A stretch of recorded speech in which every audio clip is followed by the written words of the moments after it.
bandeko balandi ya Yoka Base Télévision partout dans le monde. En tout cas, plaisir pour les babino et des côté libosa ba poste télévision dans notre propre nabiso nanzila ya Yoka Base Télévision. Chaîne amine information vraiment les actualités. Yamboka na yango lelo penza bo moni émission route ezali show ya hotelema. Te ko luka maître Loulou a yanula na ba question pour ba préoccupation ya bino na banda ku partout bozali ko s'inquiéter mambebe ya mboka koleka. Bosenga ki maître Loulou a ko répondre na ba question na ngai et tout na plateau na mko yo tozali na awa maître Loulou du Lumutu azali na keke déjà repesa mbote maître Loulou mbote pa ya mama Kasera puis mbote pa ya ba landinyon so ya chaîne ya Yoka Base na pesi bango nyonso mbote Mamboka maître Loulou tebi ki actualité ezali na nous sport lobi tozalana ki match ya biso RDC contre Maroc tebi te impression ezali ndeni après score wana ya nul et tout impression ezali ndeni est-ce que RDC vous allez qualifier na match wana ya retour na Maroc? Il fallait te jouer peut-être qualification na biso à partir de Kinshasa mais balobi ki suka ezate to kino jouer ndenge bango batia biso bi awa biso bete ko tia bango bi kuna mais na osengi pa ba congolais to kansaka te ki nzamba zaka ya biso nzamba zaka ya batu nyonso nzamba za pour bato ba s'organisaka nzamba zali pour bato yo ba mi pesaka na musala mais biso malheureusement to mi pesaka na musala te au monde de musala d'abord campagne avant ya koluka ko benga bandoki nyonso ya koluka ko benga banganga nyonso banganga pe ba tie biso ba chantage et puis vous n'avez pas qui donc ça dit congolais nous savons que nous sommes basés sur Kisi or nous sommes au Sala parce que ceux qui sont basés sur Kisi les équipe bando qui nous sommes les oies coupe vraiment voilà donc on peut espérer mardi vraiment victoire dans Ngambouya Congoman Léopard na biso équipe bon on a repéré sa victoire mais on va pas se préparer mais tant qu'on se préparer pour l'équipe parce que le petit dimanche retour les vendredi mardi tout la année le gars surtout kei malam surtout kete tozo ngapote ko bonza parce que et là ça la nga passe makasi ya ko mona ke tous topé ça mingi importance na Léopard mais or Léopard les équipes à mututé Léopard les équipes à bisonyoso or plutôt faut topé ça ndé importance mingi na ba club pour permettre que ba club même sur ya makasi so que club ya makasi équipe nationale ya makasi mais au moins en équipe nationale jour en président ko ya président Senaye ba politicien ba ye ba ngoltu ba ye balati bilambaya mais pour les balati bilambaya de ringte pour les balati bilambaya vitate pour les bilambaya lu popote ya mazembete ya fibote pour soutenir l'équipe wana kaka bolata Léopard mais merci nzambe pas confondre biso heureusement toke 1-1 kuna sote kono polai so ba okini 0-0 so ite ko gagner nzambe ka zo lokumu va vous mettre le tout kota mai matali politique et tout mais tout va le comme tali guerre être entre UGF na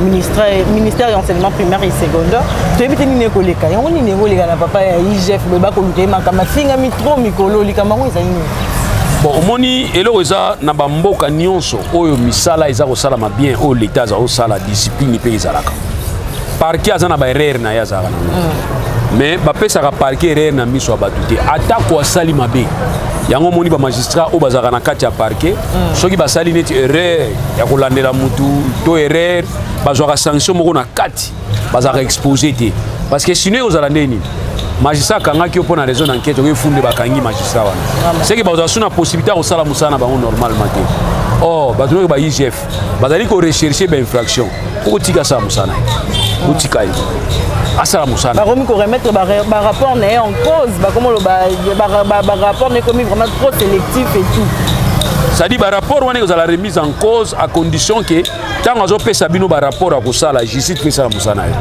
madame IGF azana kachote a ko tia mutu IGF azana ma contrainte moi au sala mutu te mais IGF azana ti lisu et litoi ya parquet IGF pour moi na mona ba on ba OPJ ba osala musana bango basali rapport na bango à qui de droit maintenant il appartient maintenant à celui-là qui a la compétence à suivre tout le monde na mboka na biso système on est la kaka ndeko na biso professeur Luzolo Bambi asalaki pe rapport na par rapport etali ba mbongo ebungaka nana sa fongola ngo dossier donc tout a tendance à déstabiliser IGFT mais to tika ya sala musala parce que nous avons compris que batu nyonso ba obanga IGF ba gestionnaire alors faut tozana eloko moyi bangisaka batu amoni de bazamba na babilanga biso ba mère na biso sa nini soka sali bilanga azwa mutu moko boye mutu te neti moye ko ba benga we épouvantail donc ebangisaka ta batu biso lingi pe ndenge wana ke mboka na biso to na bato oyo ba osala mabe mais baza pe na ko banga ba institution na biso.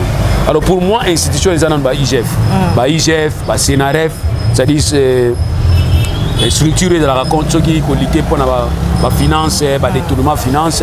Donc c'est-à-dire bazala ko travailler pour permettre à ce que ba gestionnaire ba Congolais banga soutenir.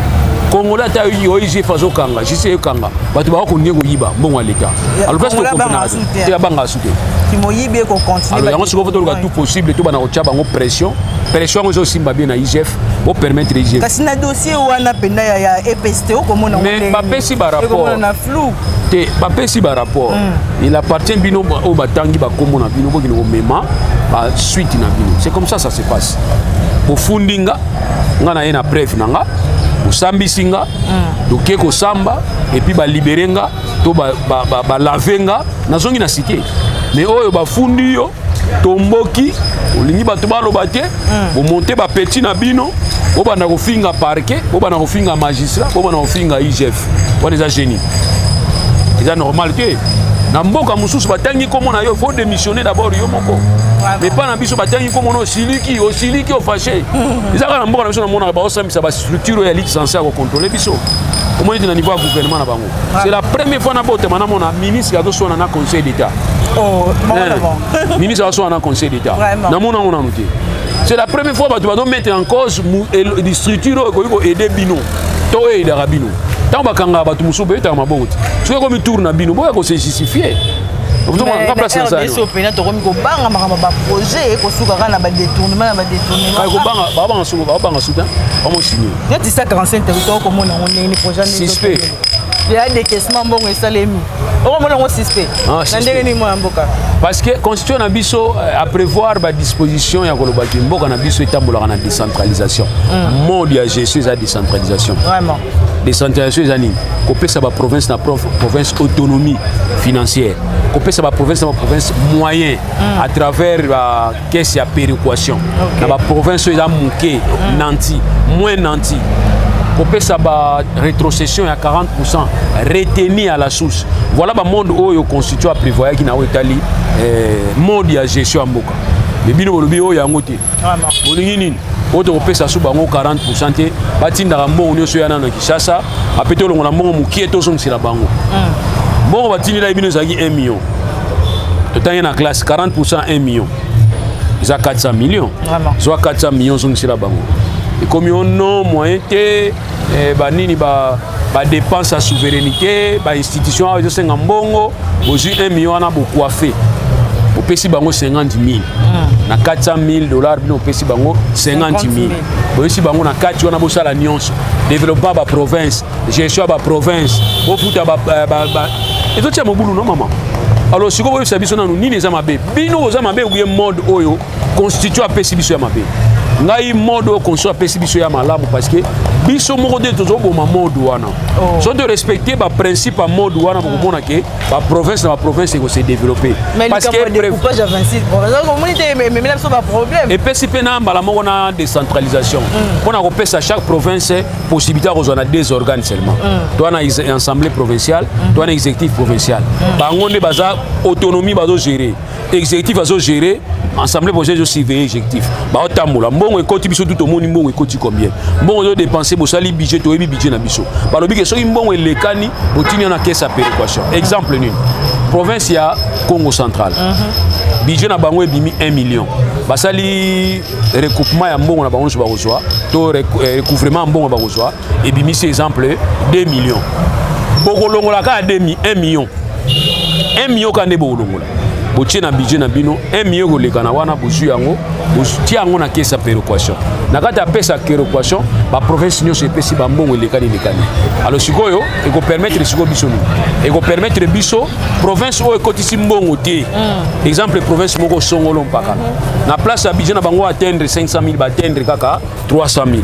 bakozwa siko 200 000 na kati ya caisse ya péréquation bapesi province wana po permettre seki aza na balance mama na système oyo province moyo kotika la simeza te ba prévoir na article 200 ya constitution na biso conférence des gouverneurs abi que 2 fois par an ba kosangana bayeba province nini eza na avantage province nini eza na avantage te province eza na avantage pe ça pe to bengaka secret na yo elubu secret elubu na yo et pas ba province eza na mbongo te pour permettre bango bayeba pe technique na yo ça les anini yango ne caisse ba bengaka ngo conférence des gouverneurs madame conférence des gouverneurs to sala ki na mboka na biso mbala liboso na régime oyo basali conférence des gouverneurs ba bengi ba gouverneur boya kota na union sacrée so koti na union sacrée te o memi ngambo première conférence objet à première conférence na union sacrée premier objectif il y a première conférence des gouverneurs et cela na régime oyo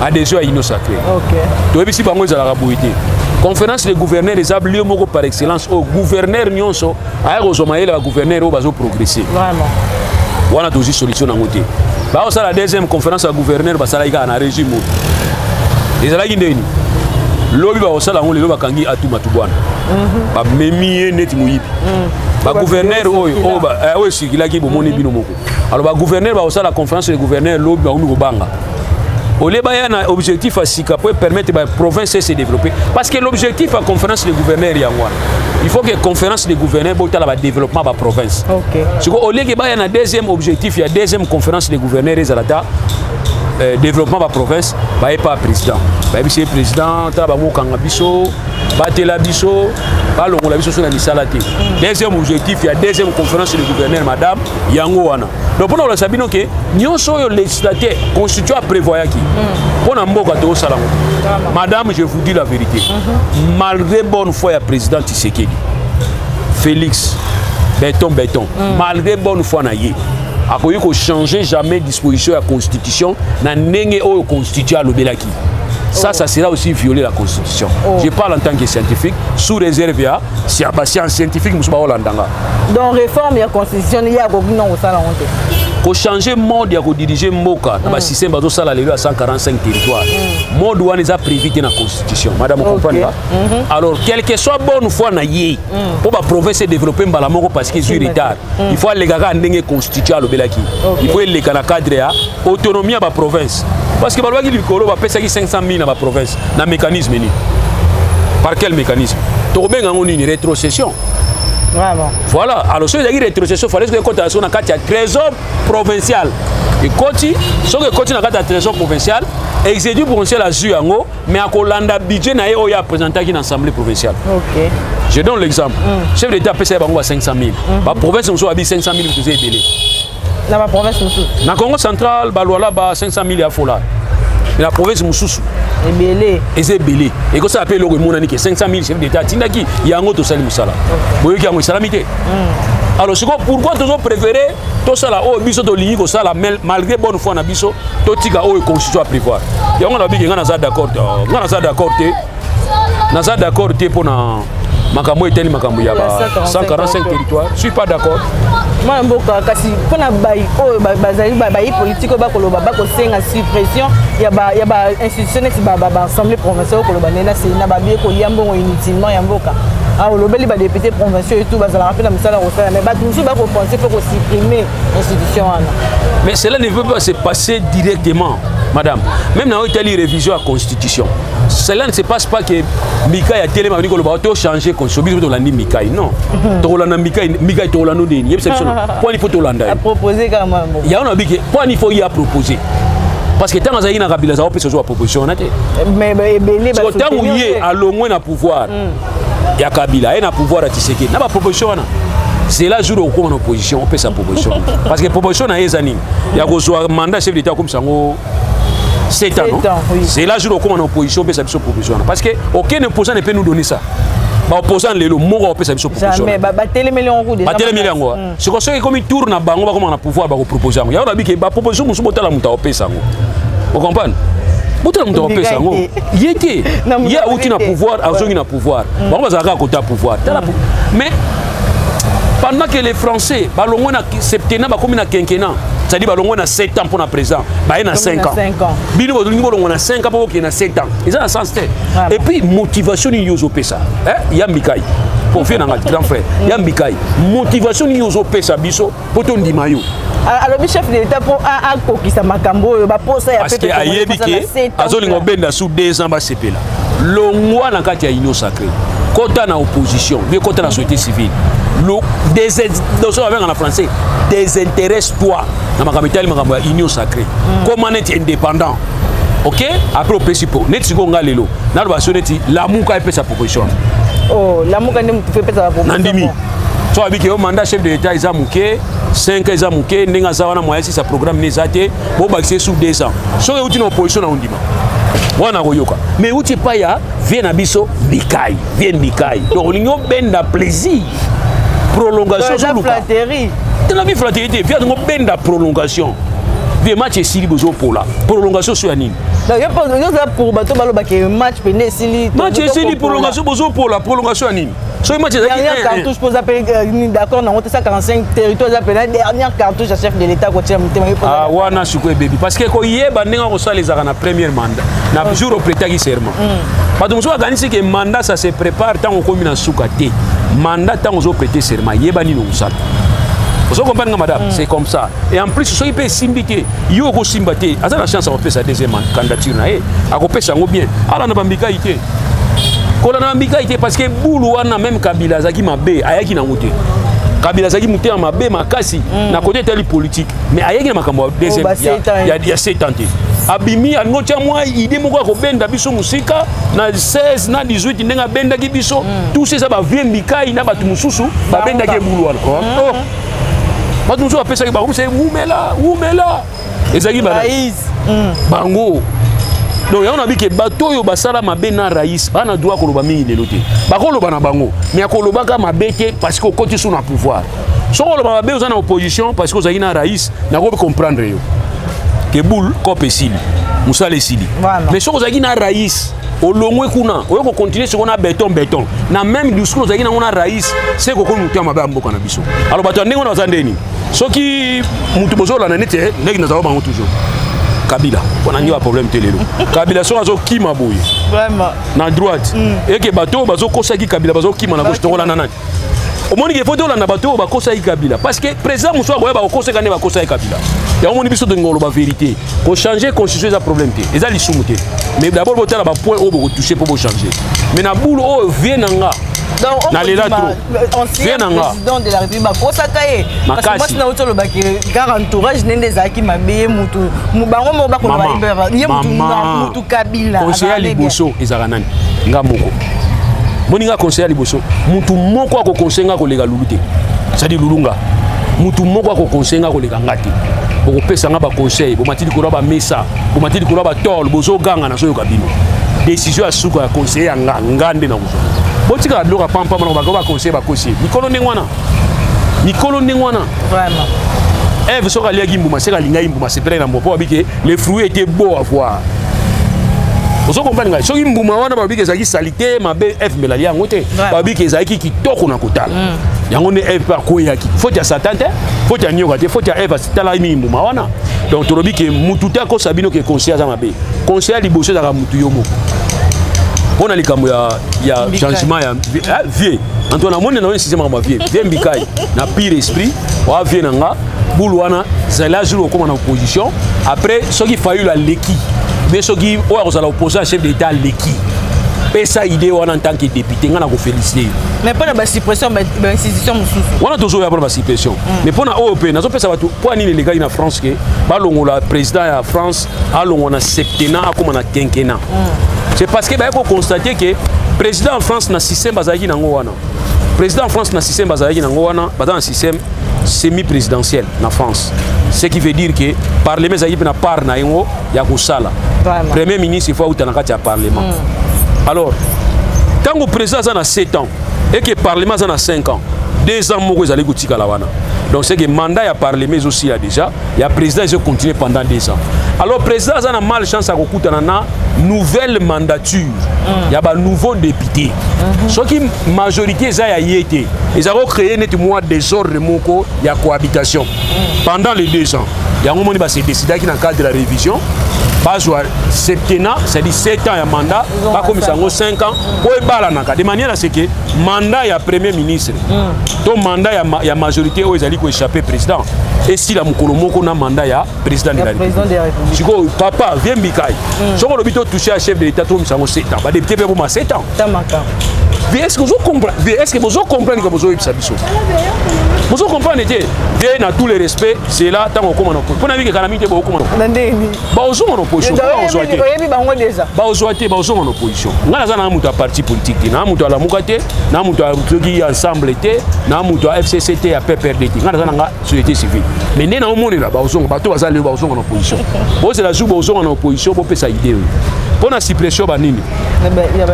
Bon, écoutez, ça va de soi. Parce que la volonté à la Sénat, pas Bimarana, Assemblée provinciale, idée on a eu qui na San City. Parce que l'ingénieur peut-être qu'on peut s'abattre misala.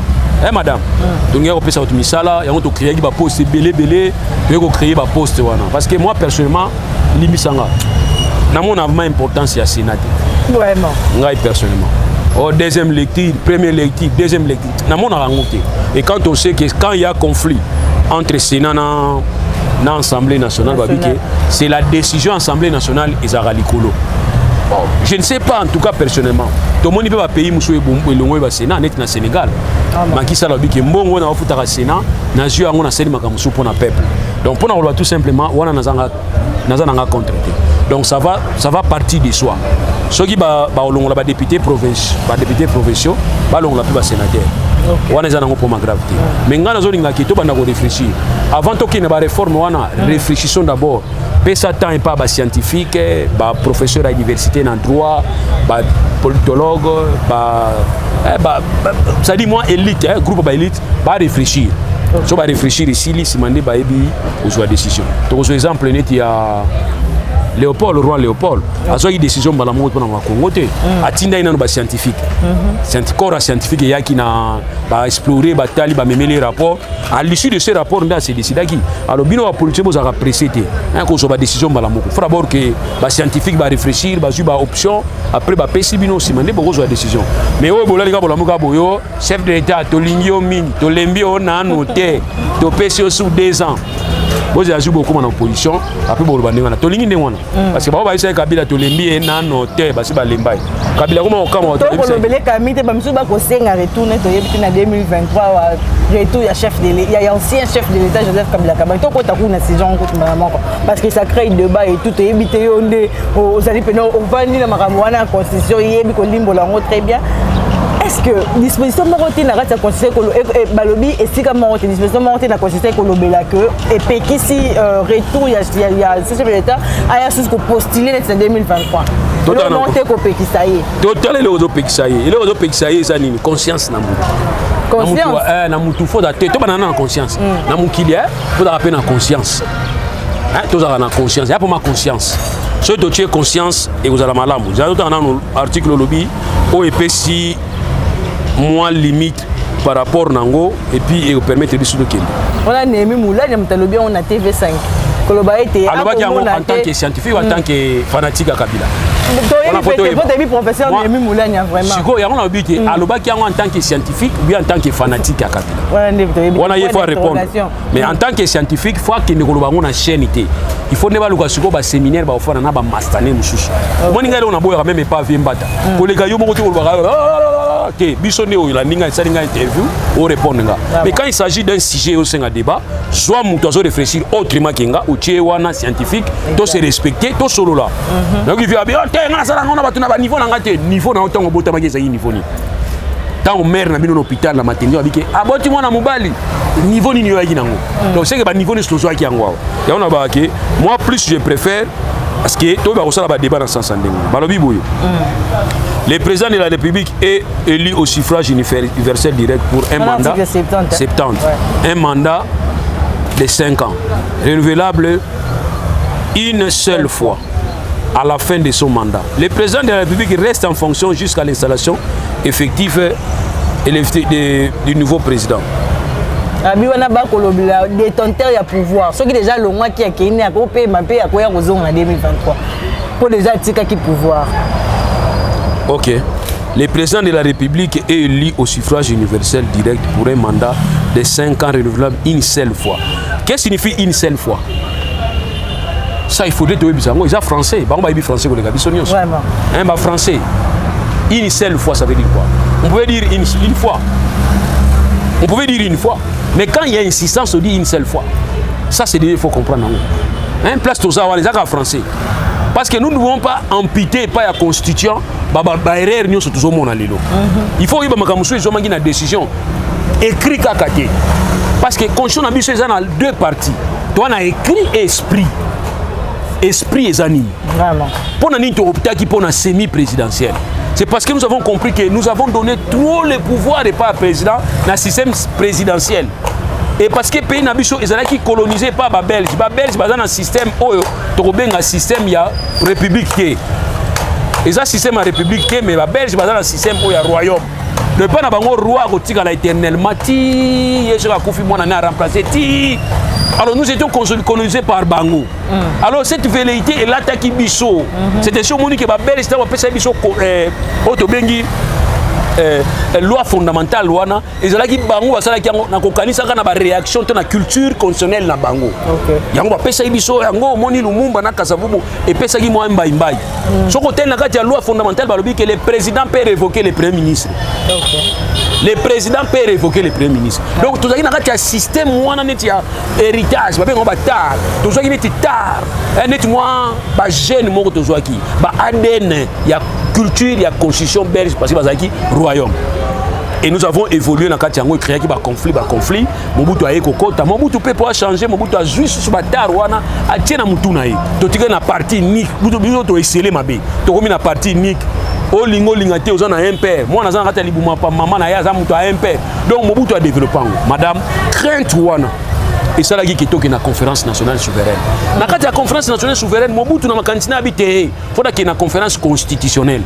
Bâtir pression, dynamisme, à salle, changer en conférence nationale souveraine pour qu'il y ait un nouvel ordre politique. Or, ordre politique, on a il faut que tu aies un rythme au Mobutu Memela Kibiso. Le président règne mais ne gouverne pas. C'était une façon de détacher déjà le président dans la prérogative au Mobutu Azalaki Nango. Et tous nous pensions par rapport à Mobutu. Tant que nous avons décidé, nous avons par rapport à Mobutu. Vous comprenez, madame? Et ça simple à comprendre, il faut la professeur qui. Et ça simple, ça la bonne foi. Il y a un moment où il est interdit. Parti unique na kati ya RDC. To se référer à une partie anani. Il y a Mobutu. Madame, vous comprenez? Il est interdit, et ça vraiment interdit. Il y a quoi? C'est rappelé. Il y a quoi quand il y a beaucoup de biso opté pour un parti politique moko. Et ça balobi c'est interdit. Donc quand il y a Mobutu. Deuxième quand il y a Mobutu. Tolobi boy. Tolobi que président de la République a coqué kolongo la premier ministre. Or, pour tout comme on a niveau, on a photo sani, faut adopter système semi-présidentiel. Pour nini? Pouvoir y a premier ministre et où tu as une institution moussous et où tu n'es pas président. Donc madame Naola Sayo qui bisika auto tambolaki, pour tout comme on a niveau place tozawa, na constitution tozoakia. Boutakabila, ou aza patron ennemi. Tant que tu es à niveau San City, balobike, ba yamba le rôle président. Ba Bemba, ba Zariase, ba Wamba de Wamba, tous ces gens là balobi jamais. Soy bo yamba na tapis, biso to yamba biso na tapis. C'était la remise en question à ba comportement ya nani. Ya